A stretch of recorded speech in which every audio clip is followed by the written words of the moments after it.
And welcome back. 9:13 is your time. One of Hollywood's biggest action stars is now battling a medical mystery. After 4 decades in front of the camera, Bruce Willis is stepping away from his acting career. His family says that doctors recently diagnosed him with something called aphasia. It is a form of dementia.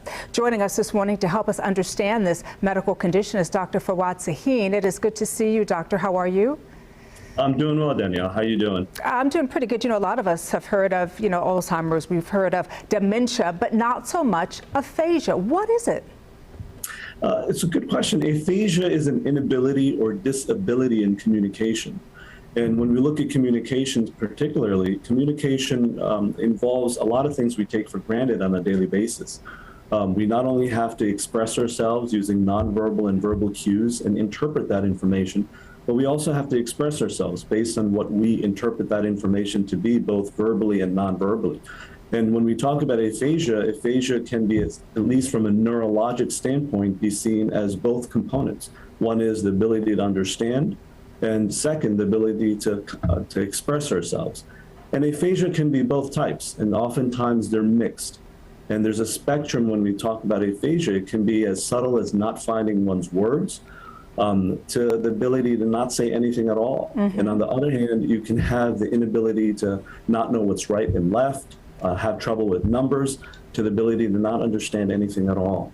And so when we talk about this, then can it be confused with something like Alzheimer's, for example? Because if you're a family member, right, and you notice some of these symptoms, that probably would be one of the first things that you think about. That's very true. And when we talk about aphasia, it's not a memory problem. It's not that people forget the word. It's not necessarily that people are not able to do anything but express themselves. And that's related to the language center of the brain. In most people, that's on the left side of the brain. It can be on the right. And when that area is injured, people have an inability to do both those functions. And that goes into our causes as well. So it almost sounds like they kind of know, right, what they want to say, but they're just having trouble getting it out. Is this something that you can recover from, and how do you treat something like this? When recovery all depends on what causes it. When we look at aphasia, it all depends on if whatever is eliciting the cause has gone away. When we talk about causes per se, you have things that can be external, such as traumas, or internal, such as strokes, or things that we call neurodegenerative diseases, where areas of the brain slowly degenerate or go away.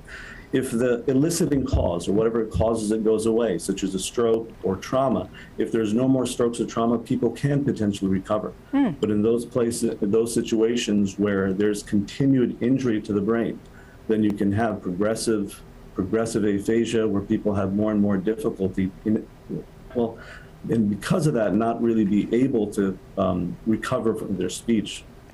So somebody listening may say, Bruce Willis is the first time I've ever heard of somebody having this, right? How common is this? And can it kind of be, I don't want to say brushed off by a family member, but can a family member notice some of these changes and not even know what it is they're looking at? Yeah, but the answers to both of that is yes. When it's mild enough, people can forget it. And as far as recovery, you can recover from this as well. But people do brush this off primarily because they find it to say, well, it's probably related to feeling sick, or they're just dizzy, or they're feeling well. So oftentimes people do miss the early signs of this.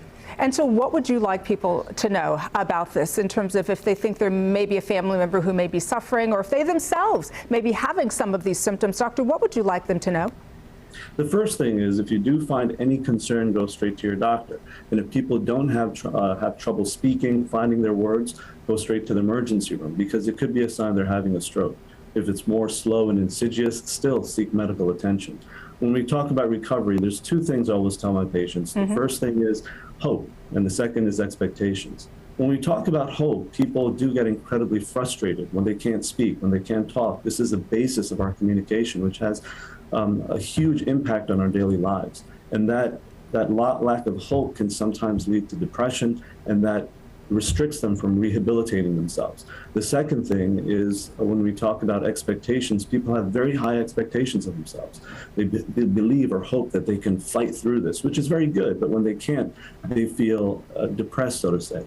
So to remember that things can improve, they can occur slowly, And when we talk about rehabilitation, to keep fighting the disability they have. If they have trouble reading, keep reading.